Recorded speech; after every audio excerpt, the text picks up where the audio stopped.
this is Alex with Nilian Office Furniture, and today we're talking about the Herman Miller Aeron versus the Allseating You Too chair all mesh. So we have a lot of customers who come in, they ask, say, hey, do you guys have that mesh chair, the one I saw it on TV? I don't, it's the Aeron. We know it. It's the most famous office chair. Name recognition is there. People know about it. Now, you probably don't know about this one, but today we're going to talk about why this may be a better choice for you personally or for your office if you're looking to fill out an office. So, starting out, the back. When I turn these around, you'll notice a difference. On the left here, on my left, we've got this mechanism which adjusts the lumbar support. You've got these two pads that press against your back. You've got this big Y-shape yoke type of deal. On the back here, clean, simple. Now, there's only one adjustment here. Let me show you how it works. So right here, you've got a gear. Now, as I turn this forward, you'll notice something. So this frame is going to stretch out and flatten a little bit. So now this is in its least supportive position, and I can pull it all the way up, and you'll see it flexes back. And now you've got this really nice curvature that fills in the small of your back. So what that does is it encourages you to keep an open posture. So let me just go ahead and unlock the back here. So as you can see, when I'm sitting, it follows the curvature of my spine. It keeps my chest open, allows me to take a deep breath. It's really, really comfortable, and it works for you, hence the name.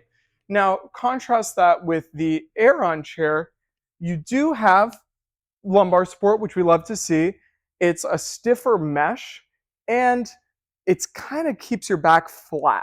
So it doesn't encourage that same kind of lifted, open posture that you get with the U2 chair. So personally, I think this looks a lot nicer. I think it's a lot simpler. This is a little complicated, more parts that can break. And if there's a problem, there's a lot more things that could go wrong. So moving down to the arms, very simple. You've got your pivot in and out on here, forward and back.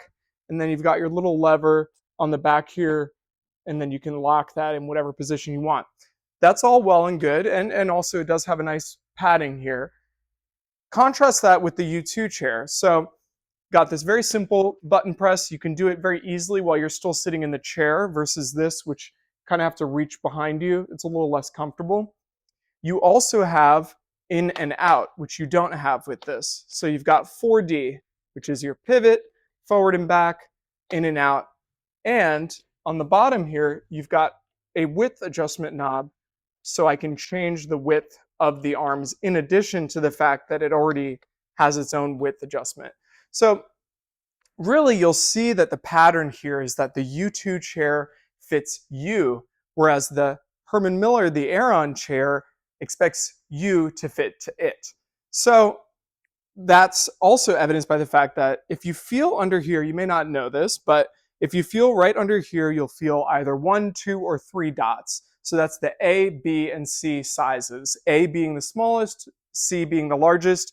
In this case, we've got the B size. So this one size fits 90% of people.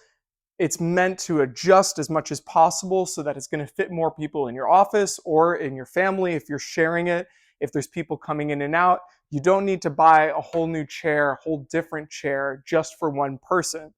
So as far as the seat goes, you'll notice it's pretty simple, pretty similar. You've got your mesh, obviously, that's your seating point. This one's a little bit firmer. This has a little bit more give to it.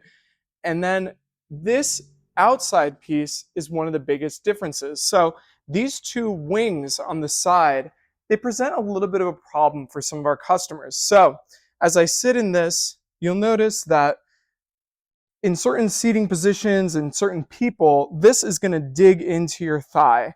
So one of the things that we don't recommend people do, but they do it anyway, is sitting on your foot like so.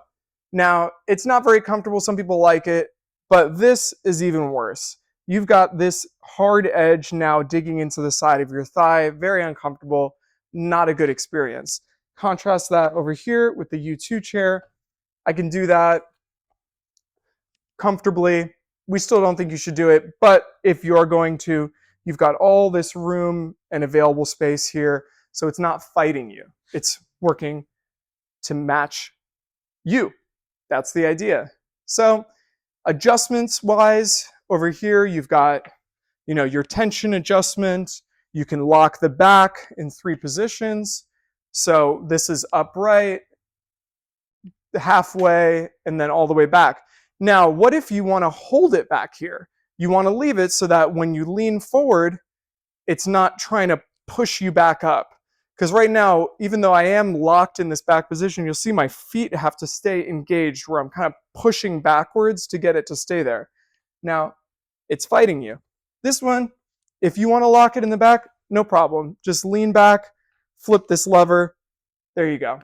It's right back there. It's very comfortable. You can lean back. I don't have to keep pressure on it to keep it. It's great. I really appreciate that. So to undo it, you switch it, and you'll notice that it doesn't immediately just smack you. You need to lean into it. It disengages, and there you go. So the other thing that I will mention is when you're sitting in a chair, we recommend that you have about 3 fingers behind your knee, of space between the edge of the chair and the back of your knee. You'll notice in this case, I've got 5 fingers of space. What can I do about that? Nothing.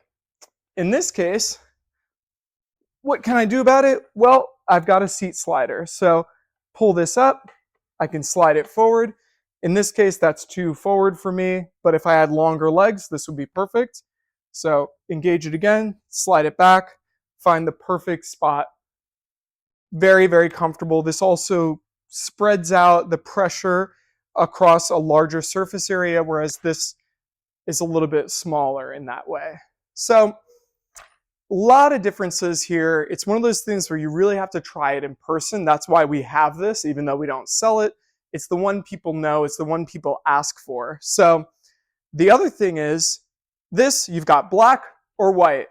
With the U2 chair over here, I've got a nice card that shows available meshes. So we've got different shapes of mesh, different colors. This is the copper color. You can do bronze, rhodium, patina, which is like a nice green. Very beautiful. Again, working for you to match you rather than you trying to match to the chair. So all of that is the reason why I think this is the better choice for more people. 9 out of 10 people that come in prefer the U2 chair over the Aeron. Now, what have I not spoken about yet? Price. So that's the big thing that a lot of people don't realize is that, yes, $1,400 to $1,500 for an Aeron. Because of the name recognition, a lot of people say, oh, well, I guess that's just what a chair costs. If you want the 12-year warranty, you want all these adjustments. Right over here, you've got about $800. Depending on what you choose, you can go up or down. Same 12-year warranty, same comfort. I would argue it's more comfortable. It's going to fit more people, and you're not paying more for it. So in my opinion, it's pretty much a no-brainer, but we would love to have you come on down, try it out for yourself, see what you think, play with all the adjustments, compare the two, and I think you'll probably agree with me, at least 9 out of 10 of you. So if you want to try it, come on down to our showroom here, Nillian Office Furniture at 162 North La Brea Avenue, Los Angeles, California, 90036. Make sure to include the zip code. And that's pretty much everything you need to know about these. So thanks so much for watching, and check out some of our other videos.